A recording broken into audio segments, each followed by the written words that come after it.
One of the biggest things I see with business owners, particularly smart, ambitious business owners like yourself, is that we as entrepreneurs are very good at coming up with ideas.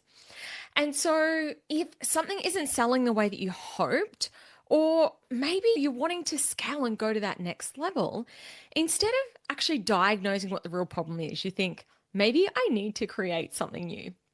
So, today I want to talk to you about whether creating a new offer is the right thing to be doing, or whether there is a core problem that you need to be addressing before you dive in and create something new to sell. If any of this sounds familiar, make sure you stick around and have a listen. Welcome to the Intentional Money Show, where we talk business growth, profitability, mindset, and building a wildly successful creative or digital business without sacrificing your life in the process. I'm Clare Wood, business profit coach, speaker, author, and unapologetic believer that you can build wealth and freedom doing work you genuinely love.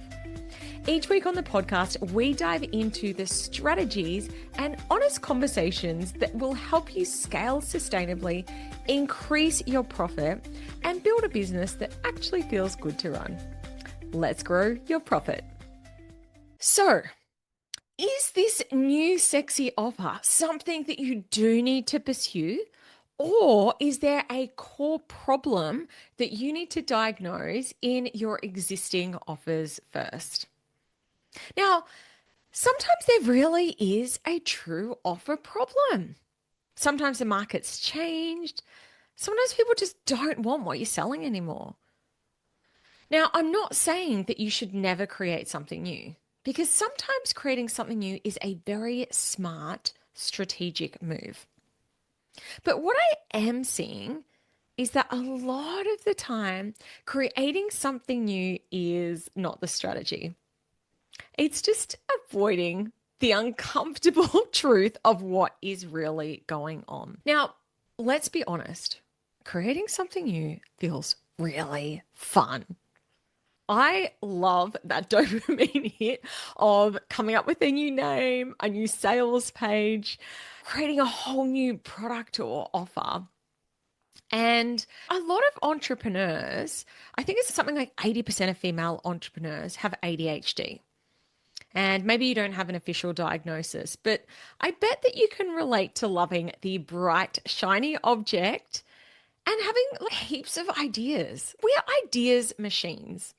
And we convince ourselves that this next thing is the thing. This new offer will be easier. The new price point will be easier. The new audience will be easier, the new market. And sometimes that is true.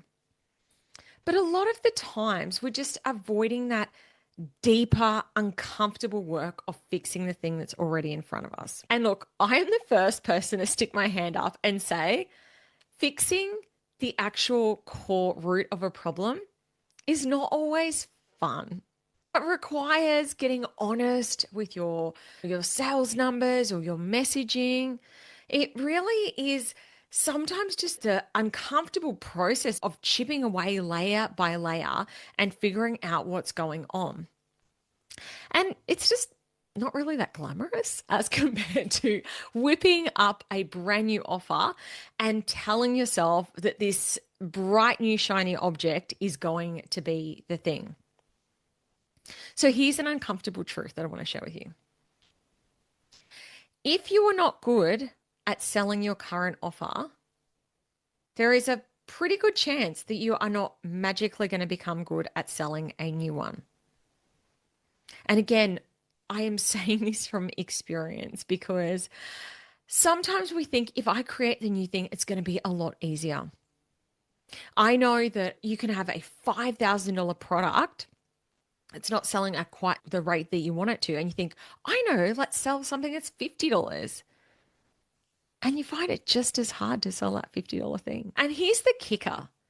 If you were shifting from having this high price point offer and you think I'm going to sell something at a low price, is that you actually need to sell a hell of a lot more of the low price thing to make the same amount of money. When you're creating something new and you haven't fixed the marketing or the sales process, You haven't solved the core problem. You've just created a different version of it. And this is why you have to be numbers led before you go down the path of creating something new. You need to just stop guessing and actually look at the data. Like, how many leads do you actually have coming in? What are your conversion rates? How many sales calls are you doing? What's your email open rate? How many people that you have a sales conversation with are actually converting?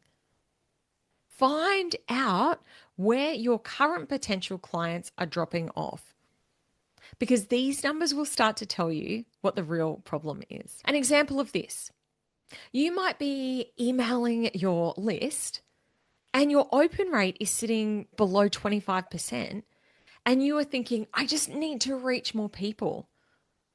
But the truth is, your current audience isn't even seeing the offer that you're sharing. And so creating a new offer, you're still going to be in the same boat. Or there might be a top of funnel problem. You might need to focus on getting more eyeballs or expanding your audience before you go and create another offer. Or perhaps you're in the other boat.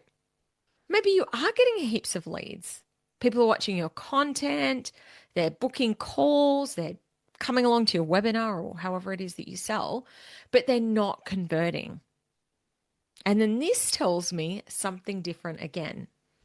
It tells me there might be a messaging problem, a sales problem, a pricing problem, or a trust problem. Maybe the way that you are selling is not actually truly demonstrating the transformation that you offer. But regardless of what this is showing you, again, the solution isn't necessarily building something new. It might be fixing the way that you are selling what you already have. This is why I'm a big believer in having a monthly metric meeting.